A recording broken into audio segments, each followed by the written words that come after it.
Hi everybody, welcome back and thanks for joining us. We are back in wonderful North Idaho, one of our most favorite places that we have ever been. Unfortunately, seasons are beginning to change, the weather's getting colder, the trees are starting to change, the snow is coming, and we have to get ready to go. But in the meantime, spending as much time as we possibly can with my dad and on the ranch. Jonah gets to hang out with Pop and Jackie and ride horses and make fun things and explore and play and just be a kid. We did a wonderful Halloween. Even though it was a little bit chilly, it was an absolute blast. They have some of the best neighborhoods to trick or treat in, and everybody is so friendly and warm and welcoming. It's just a wonderful place to be through the holidays. So we hung out as long as we could, but ultimately it was a cold night, so we cashed it in earlier than we normally would have. Jonah spent the weekend going to an aquarium. He got eaten by a shark not once but twice, got to hold a bunch of cool birds, pet a starfish named Patrick, and then play games with Pop and Jackie. Oh, we went to our first teppanyaki, not mine, but Jonah's and Lily's. They had a really good time. Things got a little hot. We can't wait to do that again.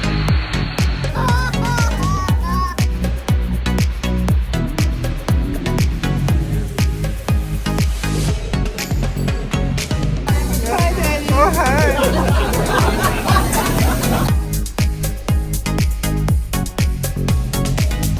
But as you can see, the snow is here. We have to get ready. So beautiful. And when it's covered in snow, it's just majestic. I love it. You doing there, Red Dog? What you doing? Are you looking for your squirrel friends?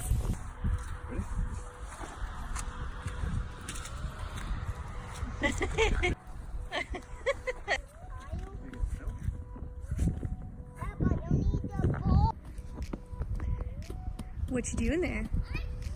This is that perfect fluffy snow. If he was any bigger, I'd just be beating him up with snowballs right now. Here we go.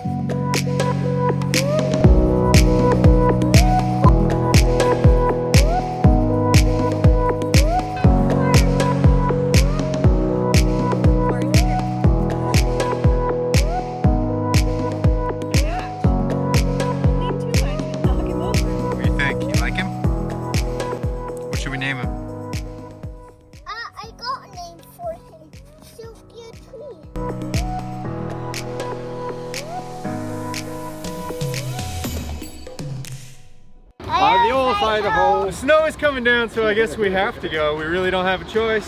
The weather is making us. Otherwise, we'd probably hang out here a little longer and I'd rub this dude in the snow. Oh boy. What are you doing? Are you staying? Are you staying? Staying here. Well, I'm glad that I got to see a little bit more snow before we left. Yeah, you don't want to stay with us I am. here? Yeah. Yeah, I was kind of sad the other day that when we left that I wasn't going to see snow again for the year, and so I'm kind of glad we got to see a little bit. Good. Yeah. Thanks for having us, Dad. No problem, anytime. Sorry we couldn't stay longer. Yeah, you wish. We'll try and come back and be in your hair sooner than later. The weather's, yeah, sorry it could stay longer. Yeah. Let us know when you have huge piles of snow. About 2 weeks. So that's it. That's it for Idaho. You can't see the neighbors. Yeah, in 2 weeks you won't be able to see the neighbor's house over there. Nope. It'll just be piled. So we're getting out of here in the nick of the time.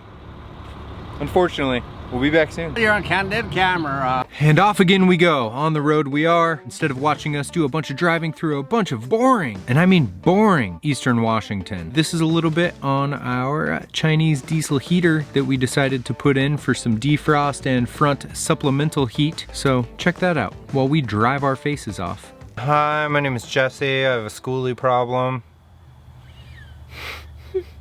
What's your problem? I have a schoolie. Let's go see what we got. What's in the package? I was keeping it closed. Alright, over there. Pull in.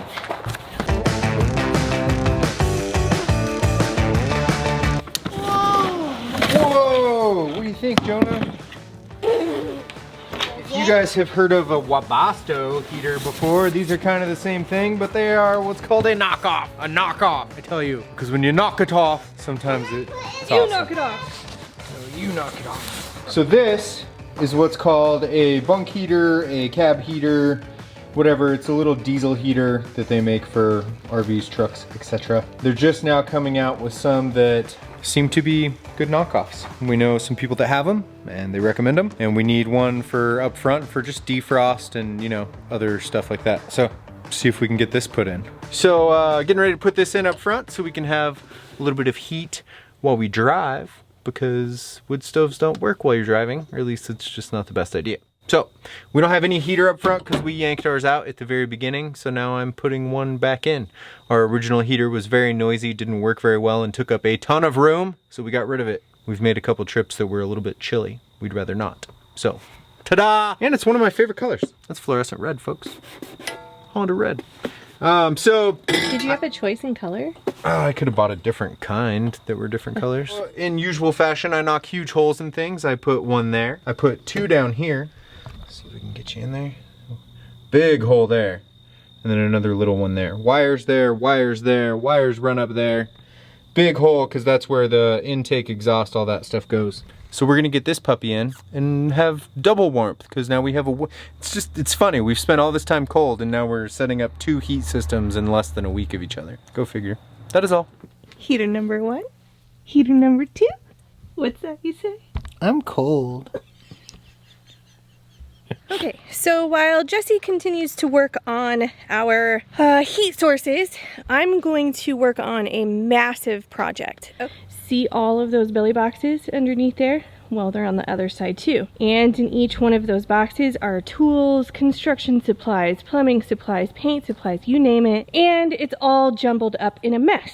So I am taking it all out and laying it here on this mat. This is kind of a massive job because that's a lot of stuff to sort through. But when we broke down last year, we kind of just threw everything in the bus like the day before or after Thanksgiving. We just threw it all in there just to get out before the snow snowed us in. And we have been dealing with that mess ever since. So it's been a year and everything's just been all jumbled, and it's time to clean, organize, purge, and make it nice and neat so that when we do go to start projects, we know where the tools and supplies are that we need to do the project, instead of spending, you know, an hour looking for that one thing, you know? I have to finish it today though, because it's supposed to rain this evening, and obviously we can't let all of that sit out there. So I'm gonna be a busy girl. And I'm also supposed to be helping Jesse with the heater because my hands fit into places that his don't. Yay! This is what the heater install looks like from underneath. Obviously that's the bottom of the box that I showed you that has the hole through it. Now that plate is in there after much finagling to get everything in there where we needed it. And now we got to get it mounted up, get the hoses to it, run everything, and then hopefully it works. Plate is in, hoses are in. This would be exhaust. This is, that's no depth perception. This is fuel line that I still need to run and mount the tank.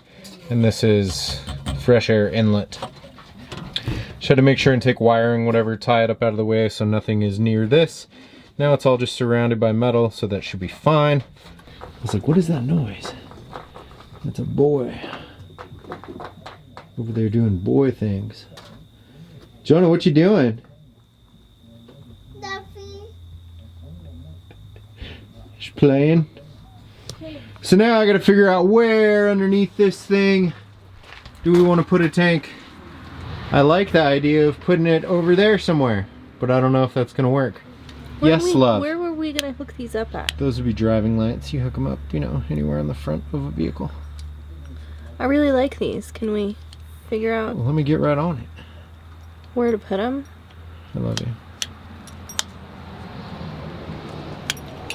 We've got hardware, bike stuff, tools, electrical, tubes of any kind of anything wet, extra bus tools, building tools, huge pile of miscellaneous parts, bits and pieces I don't quite know what to do with, Jeep related things, paint related things, pile of lights, Over here, this is the remnants of everything that we used to fix the bus last year. This is Jesse's toolbox where sockets and wrenches and everything go. We have extra plumbing supplies, including the few things that we need to finish our shower, an extra pump, water hose, and then this is all bus related, you know, oil, coolant, fuel treatment, you know, bus related stuff. So my challenge is to organize this great big pile of everything into this container, that container, those few storage tubs, this toolbox, and hopefully I can eventually get all of the electrical into that toolbox plus that tub.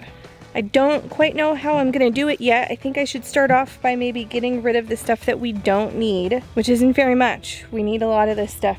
Yay, wish me luck. So we have the tank installed, we have the heater in, it needs electric and the ducting inside needs to be finished up, but the outside is all taken care of. We were able to get the tank and put it right there.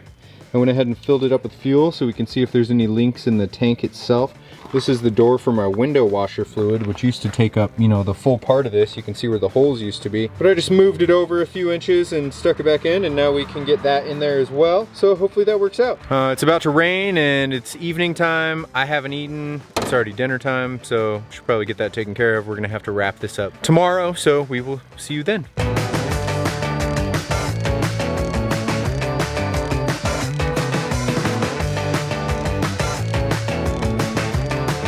It is coming time for us to leave Idaho, and we need a heat source while we're driving.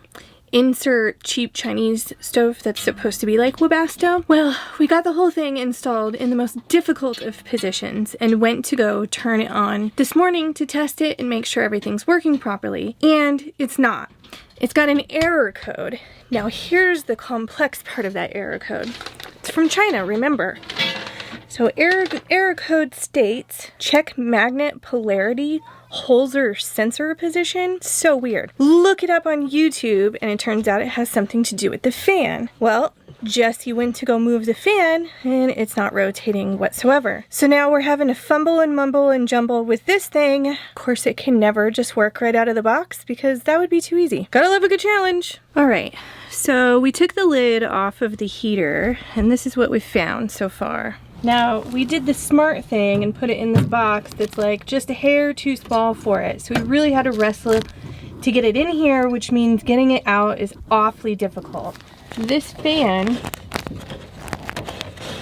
is supposed to spin freely. And as you can see, it's not. We have found online that it's a pretty common problem with these Chinese diesel heaters. But no one really reports a very good solution, so we'll be sure to get back to you. It is nice and toasty in here, not because of our wood stove currently, but because of that wonderful little diesel heater. I finally got it hooked up, I finally got it working correctly.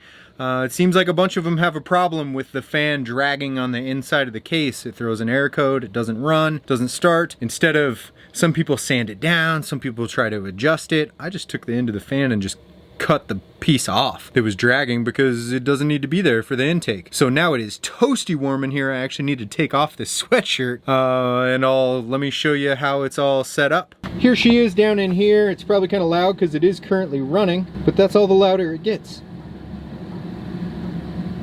So that is nice. The ducting currently just runs here and I just have it coming out of this tube here because I was testing it to make sure that everything worked right before I went any further. I am actually going to take this vent, this is a vent that comes with it, and I think I'm going to put it right here. It's directional so you can rotate it to point it, you know, whichever way you want it. And I think that's going to work out great. And then speaking of grates, I think I'm going to put a grate over the top of this somehow so that we still have this area to use without having to worry about dropping things down in the heater. Calling that a win, super glad we got it. It was only, I think it was like $200, which is way cheaper than the Webastos that are the same exact thing. These are just a knockoff. So there you go. I'll put a link to it down below. I wish it was an affiliate link, but we don't have enough traffic through those affiliate links to keep us as affiliates. Being that that is the case, please make sure that you like this video if you enjoy what you saw. Subscribe so that you catch the new one and so that we get that nice traffic so we can give you those wonderful affiliate links and discounts. Have a great day, everybody.